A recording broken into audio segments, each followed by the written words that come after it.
Oh, somebody tried to look for your Cash App. Say it one more time for him. My Cash App is $, capital SIK, capital APE. Vicky, can you My put that in the comment section for me, please? Real quick for him. If you're still there, Vicky, can you put that in the comment section? is $, capital SIK, capital APE. Capital A. My PayPal was, I had to end up because Cash App was blocking me, so a lot of people was trying to get me to get PayPal before I end up having to open a PayPal account. So my PayPal account is at SikApe01. It's Rod Hayes at SikApe01. That's my Appreciation. PayPal. Appreciation for the love. If there is there a science behind wearing feathers? Yeah, yeah, most definitely. Every time, everything is science, especially when you're at a research stone. With every stone, every feather, every herb, all that. You know what I'm saying? So mine, I'm not gonna put it out there for what it is. OG, no, but mine's respect that I'm talking to a big chief, Rod Hayes. This Chief Pontiac. I'm Chief Sky Serpent. So, like I said, it ain't always for the entertainment. We can't put on the different masks. We can only be ourselves, and if this is the place to be ourselves, is to connect to like-minded individuals. So each feather represents something. Each cut represents something. These are I can't really say too much on this on platforms. You know how they go. Not against what your question, but more so against whatever they got to say about certain feathers or whatnot. But yes, most definitely. Chief Sky Serpent, look it up. Red Tails, Florida. Yeah, Chief, man. Anybody else? Or did you want to speak on that, Chief? Specific about wearing feathers in your hair?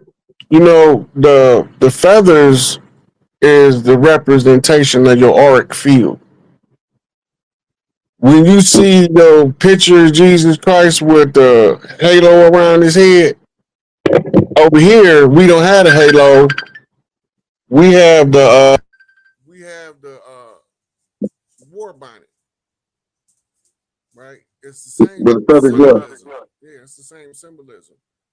Your other phone is you cut the other phone off? Yeah. Now what you were saying? So the war bonnet around the head is the same as the aura or the halo around the head. When you have what's called the dragon tail feathers, that's when the feathers run all the way down your back, down to the ground. That's your auric field. Yeah. That's a nice piece right there, Stone. Which one? This one? That big dragon. Oh, this is all right. So this is 200 years old. This is over 250 years old. That's from China. But the cool thing about this one, this is from Florida. That's the Kissimmee. That's when the Seminoles with the Tamukwa had that song, that country song called the Kissimmee River Serpent or the Kissimmee River. I gotta remember that it was an old song they used to sing. It was a Cherokee song, and they were talking about the dragon of the Kissimmee River. That's the history, how long we've been doing. And if you look at this, they say Seminoles, but I know they just saying that it could have been any tribe of people. But the tribe that was down there, I want to say the Yamasee, whatever, they had afros. So they carved this there. And that one is a piece of American history, that dragon. You see what I'm saying? The whole Florida. Okay. So each one. The afro means the same thing as the war bonnet. It's the halo. You see what I'm saying? Yeah. And then also we all fall under the all of us, no matter what. If we're gonna be serious, 11-11, I say, if we're gonna be serious about this, all of us fall up under the matriarch. We say, so we fall up under the matriarch, we all fall under the feather of Mayat.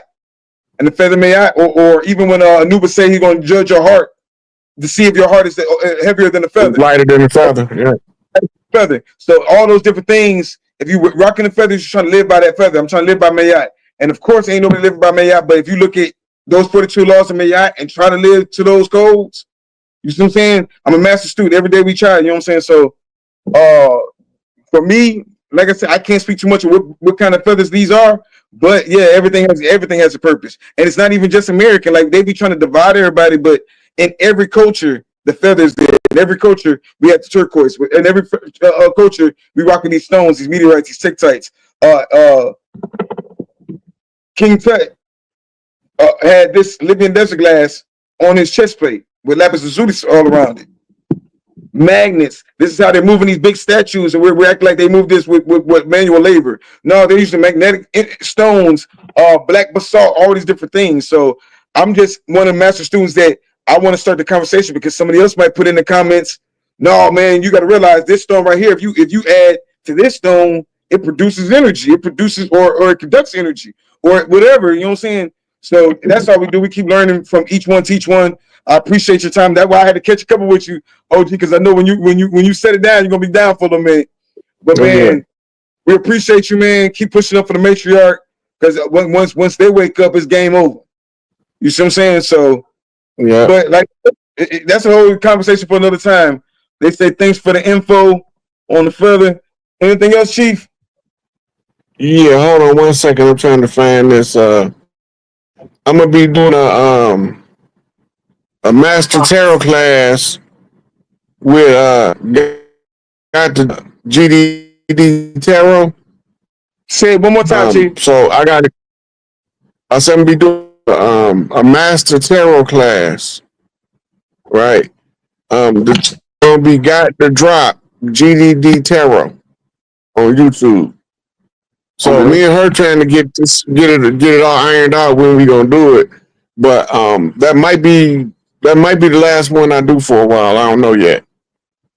I gotta catch you one more. I gotta catch you one or two more, man. Because like I said, we be packed with information, and we were breaking up a lot today. But I gotta catch you one or two more and put it in the archive.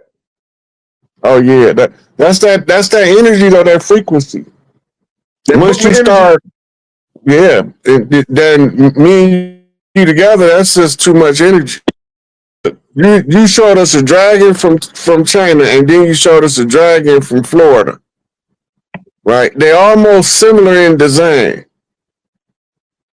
That's the Nagas. Those were the old Atlantean gods. Right? The return of the ancient ones. Yep. Yep. Dragon mean master. Right. And it's making reference to spitting fire, or as they say in modern times, spitting game. Yeah, 5% type shit. Yeah. So, like Farrakhan can give you a 9-hour speech and you won't even be tired. He be sitting up there just talking, right? But that's called a dragon. It's in Egypt, it was called the master of the Husia, authoritative utterance with exceptional insight. There's not a whole lot of speakers that you can listen to longer than a couple of hours. That's a talent within itself. He can hold your attention for 4-5 hours. That's a dragon. He's spitting flames. Bobby Hemming energy. Bobby energy. Yeah. No, man, I ain't gonna lie to you, OG. When I first got into it, like that, the thing about me, and I'll make this quick. When I was young, I was always into like glass snakes. I'm a country boy from Florida. You know what I'm saying? We see the glass snakes run up in the road, turtles, all this, not knowing what we into. Whole time, these are totem spirit guides, spirit animals. So the serpent, even the turtle, all these things, like you said, go back to our reptilian mind, but it also goes into when they become their master self, or like this ain't even my final form. When they get to their master self, they become the dragon. The snake becomes the dragon. The crocodile becomes Sobek is one of the dragon gods. But I've seen, like when they say it represents master, it also represents dragon too. Because like I've seen dragons before in real time. I know that sounds crazy, but I've seen dragons in real time. They say they manifest respect to the Monte, respect to the Monte, respect to the Monte. They manifest themselves, and it's like when they say you got to chase the dragon now, it's like you might see it one time, you might not never see it again. Well, look, what do the word dragon literally mean, though? Teach me. I mean, terrible lizard. Right? So, if it means terrible lizard, an alligator is a dragon. A Komodo dragon is a dragon. A monitor lizard is a dragon. right? They even got lizards in South America that literally spit fire. That it is not, it's liquid fire, but it's still fire. It's gonna burn your ass up when he spit on you. It ain't gonna burn your whole body, but wherever it land at, you getting burned there. You gonna have some nice little burns. Man, look, that whole energy. People, going back to when we first started, because I know we didn't tap all the way into it about the DNA, because like I said, I'm still learning myself. But when you talk about the DNA bloodlines and the RH negative and the other ones, the RH positive, I guess if you want to call them, and you talking about the bloodlines of Hanuman, the other bloodline would be that dragon bloodline, that Naga bloodline. And back in the day, or the Nomo, or the Nomo bloodline. Back in the day, now we look at it like, oh my God, reptilians. But the whole time, that's one of them things that they did, that they've always done to us. They made us say it ourselves, type stuff. You are the dragon, I'm the dragon. Just like Oya is a dragon, Shango is a dragon, Dambala is a dragon, Rainbow Serpent is a dragon. All these different places, you know what I'm saying? So to get to the top of it, but yeah, man, appreciate it, OG, man. Yo, anything else you want to plug anybody before you go? Again, big shout out to the Quetzalcoatl. Yeah, he knows something. The bluebird, this answer right too. Quetzalcoatl. I'm the avatar. I'm the avatar Quetzalcoatl. Yeah, most definitely. Quetzalcoatl, or OG is the avatar of Thoth, which is still Quetzalcoatl. Thank you for sharing the vibe. Yeah. Okay. No, man, appreciate it, man. Next time we'll be a little bit more organized. And what say, Chief? I said, yeah, Quetzalcoatl, right? What's the other one? Teotihuacan. All of that's the same person, different time frames. That's why I'm gonna be honest with you. That's why when I had a conversation with Bull, what's his name? Say his name again. Camirio. Because he's giving some. He's down there. I think his name's Camirio. I might be saying his name wrong. No disrespect. But the one we were talking about earlier, doing a live with, I know if I get y'all on there, that's going crazy. That's gonna go crazy. And he's giving like all of it is pieces to a puzzle. So he was telling me, because somebody had told me this was Talak. It was a gift to me from Mexico, and they gave me this Quetzalcoatl. Actually,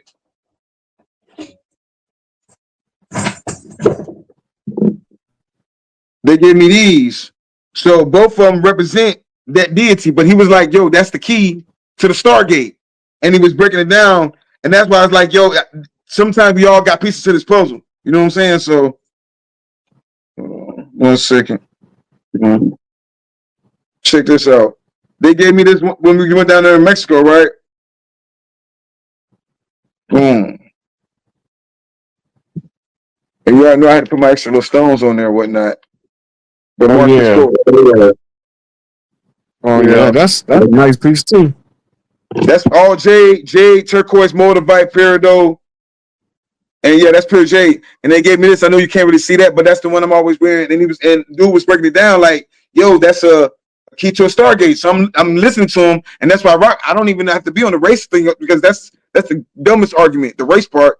When you get into the stone aspect of it and technology, he was literally showing me a Stargate that they were big stone. I think they were made out of basalt or maybe granite, and that's a whole other subject within itself of understanding the power of granite and basalt or black basalt. But they made a Stargate of this deity called Viracocha. I believe I'm saying the name right, which still translates into Quetzalcoatl, and he keeps coming back. So he's an avatar. Quetzalcoatl is just like the Queen Khalifa reign. The Quetzalcoatl is just a title, just like you say. The bookman is the title of the person who's gonna be the avatar of that spirit at that moment. So you're the avatar of Thoth. Everything's gonna be all right. I'm coming back. I said. Them thugs and G's are happy that I'm coming back.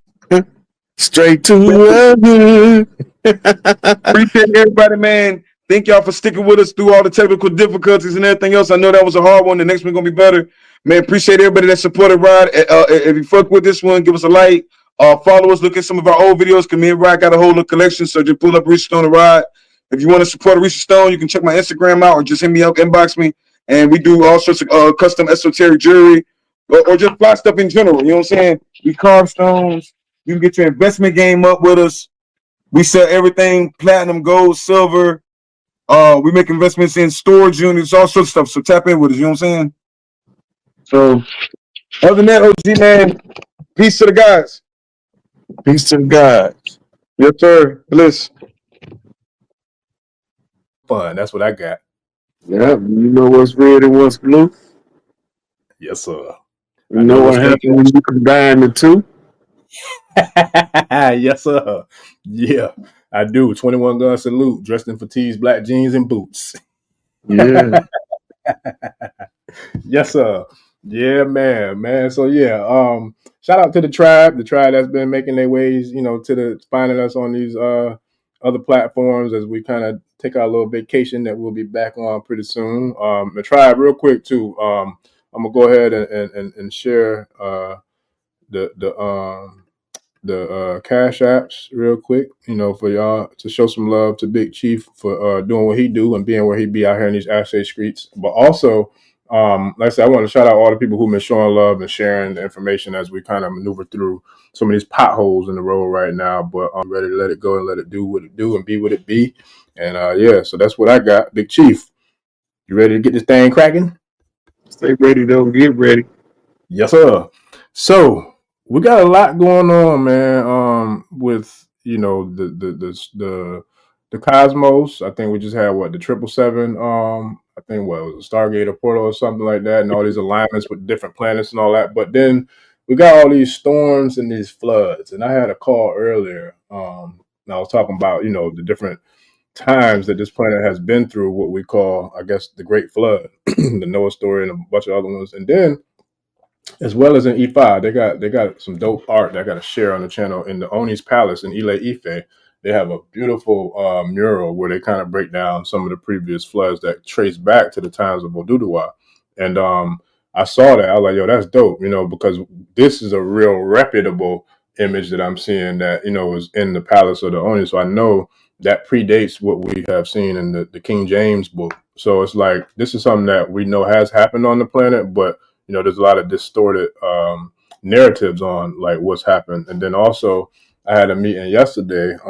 Shout out to the brothers I was with yesterday. And one of the brothers had a presentation that was dope. And he broke down how the Sphinx is like at least 800,000 years old, right?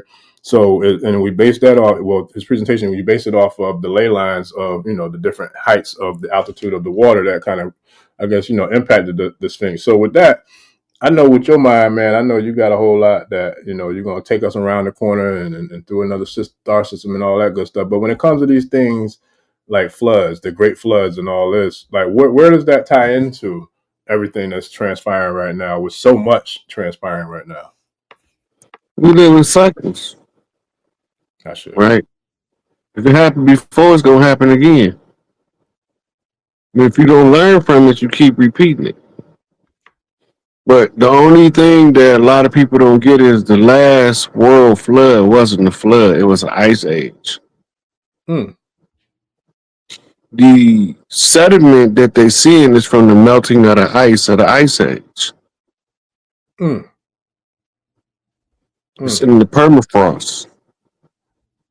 Right? The ice age have not completely receded. It's not completely gone. We're going from the lunar cycle to the sun cycle, but there's a man-made, artificial, created cycle that's the side effect or aftermath of a nuclear holocaust during one of the Anunnaki wars. So when the nuclear winter froze everything, that's how they killed the dinosaurs. That was one nuclear winter. That was one of the first wars that killed the dinosaurs that they told us was a meteor shower. It wasn't a meteor shower. It was a shower of missiles. And these missiles was radioactive, nuclear grade missiles. And so this is what killed the dinosaurs off. But the ones that stayed closest to the equator alligators, crocodiles, monitor lizards, Komodo dragons, giant snapping turtles, giant garfish, was able to live under the water because of something called hot spring sprouts that spring up under the water. So that kept them alive. And a lot of the reptiles, because the temperature around them was so cold, they just was in a hibernated state. Some of them was even froze. Right? And a lot of the amphibians, you freeze them in the winter, in summertime they thaw out. Frogs, yeah. But anyway, this is why you still have remnants. Everything that ever was here, there's a remnant of it that's in existence. Yeah. The cats of today is not the descendant of the saber-toothed tiger. The saber-toothed tiger was his own species. But the felines that the modern day cat came from, right, they ain't even from here. The modern cats is because one of the nuclear holocausts wiped out all of the ancient animals around the planet. So they had to repopulate them with animals from other places. The Lyrians obliged us with the different species of cat that's been here for the longest. They brought them from home. Now, listen, I know what the Lyrians are, but I'm going to bring it up because I'm sure there's going to be people who may not. So the Lyrians, if I'm not mistaken, right, these are the beings that we see that have the head of a feline, but the body of a humanoid. Is that correct? Yeah. Yeah. So, and you're looking in the hieroglyphics, you'll see Sekhmet, you'll see Bast, and there's a few other ones. I can't remember all of the names, and I was going back over some of my stuff, and I had a whole bunch of critical errors. Ancestors correct me on the last one I did with you because I was saying Olo de Madre when it was another whole Orisha. I was calling the wrong name, but the information was right. Right. And I knew what you were talking about. They weren't mad either. They was like, "Hey, you know you did that wrong." And I'm looking around, I'm like, "Who the fuck said that?" Listen, I think it was Eshu. I was making reference to the story of Eshu, but I was calling him Olo Damare. And the next day I got up, I had a heavy ass Ogun knock. Boom! I'm like, what the fuck is that?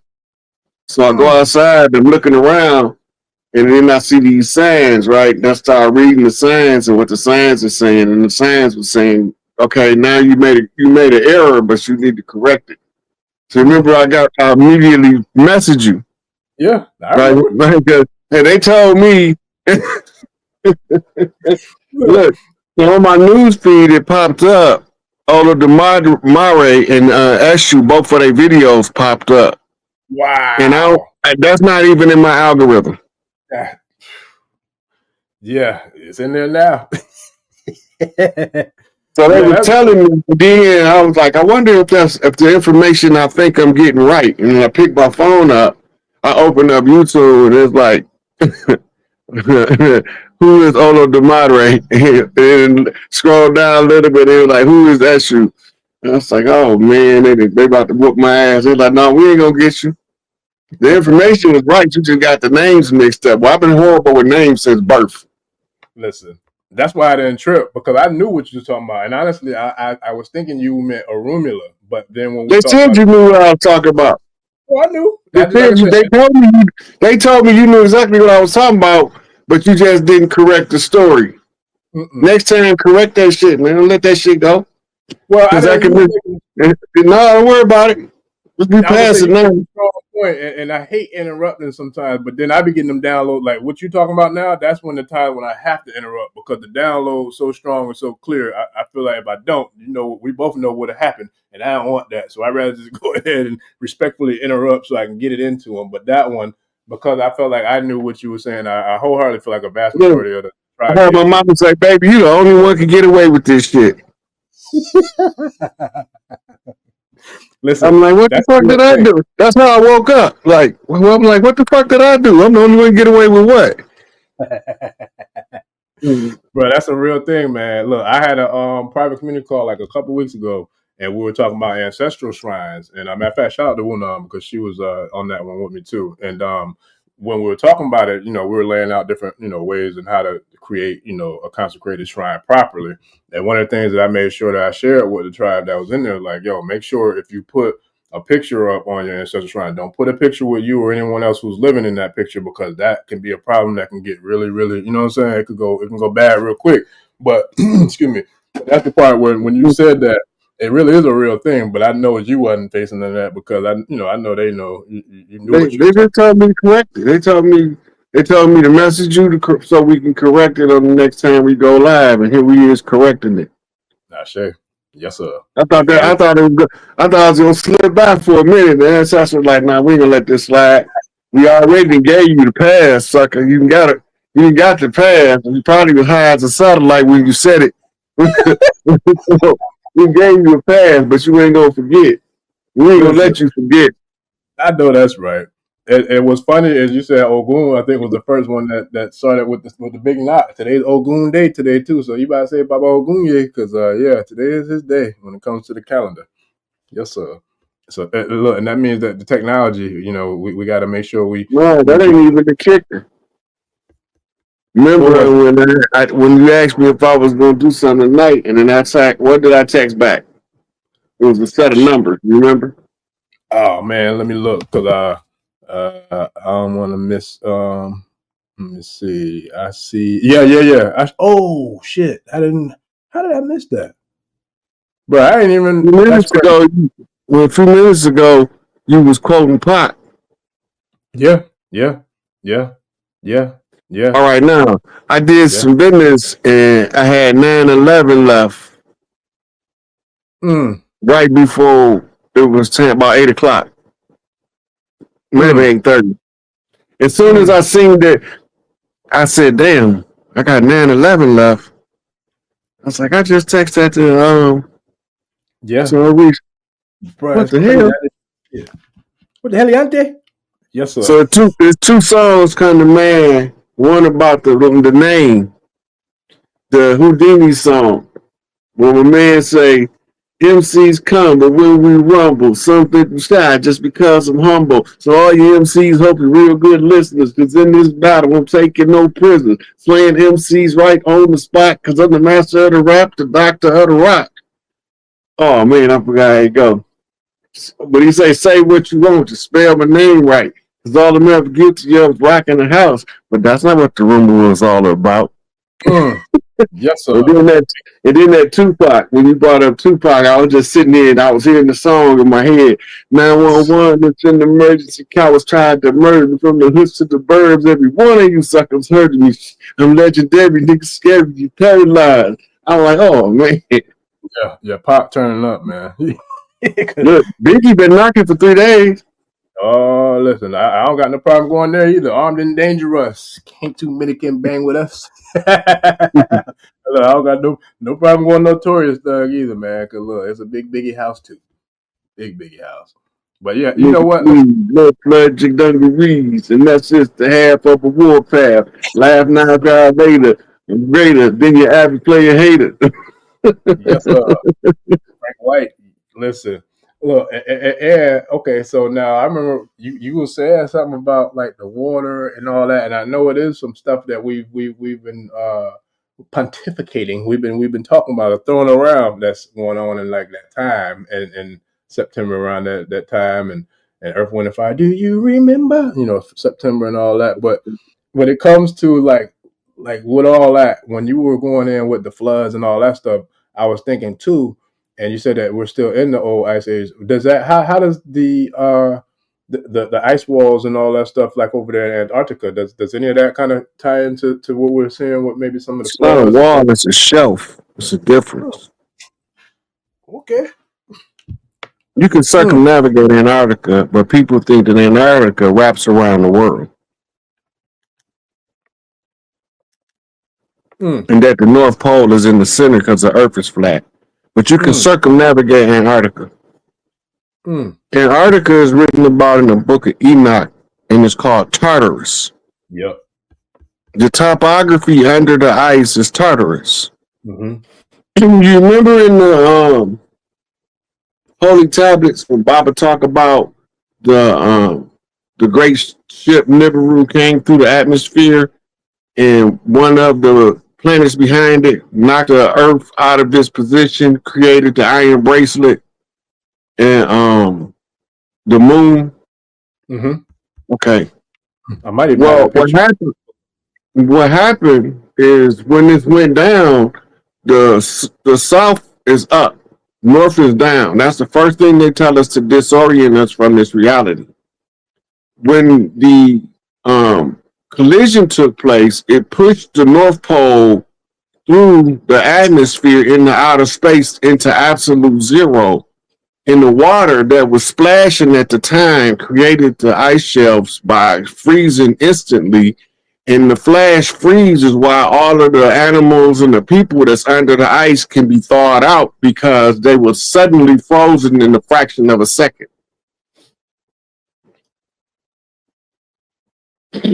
That's crazy. Now, does that go back to like what we were talking about? I can't remember which episode. We done did quite a few now, but I think we was talking on one of them. We were talking about Big Tuki and like cryogenics and all that stuff. Is that excuse me? Is that like a similar, I would say, process or unfolding of events? Yeah. So the people that was under the ice, they say they brought them from Africa. Mm-hmm. They say everybody got to be brought from Africa. I'm just so sick of it. Mm-hmm. Everybody ain't from Africa. The Bashinga tribe did not come from Africa. They was the people froze under the ice. Mm. When the World War II scientists landed in Antarctica under the Nazi regime first, then came America and the Russians on the heels of the Nazis right after the conclusion of the war. Well, the people that they discovered frozen in the ice, they didn't know how to thaw them out. So they told them telepathically how to thaw them out from the ice. And they told them that if they didn't believe them, to study the frozen amphibians of the north. They talk about frogs and stuff that freeze in the cold climates like in Michigan. Right? The frog freezes like a block of ice. But then when it thaw out, it have chemicals in it that'll keep the cells protected while it thaw out from the deep freeze. And this is how they learned how to operate cryostasis and the recovery from being in a state of frozen. You did. Bringing you back to life. It's part of the resurrection. They was discovering this, and they was being financed by a group of billionaires, secret society members called the Lazarus Group, who was searching for the ancient resurrection chambers that regenerate the body. Today we call them med beds and healing pods. Back then they called them sarcophagi.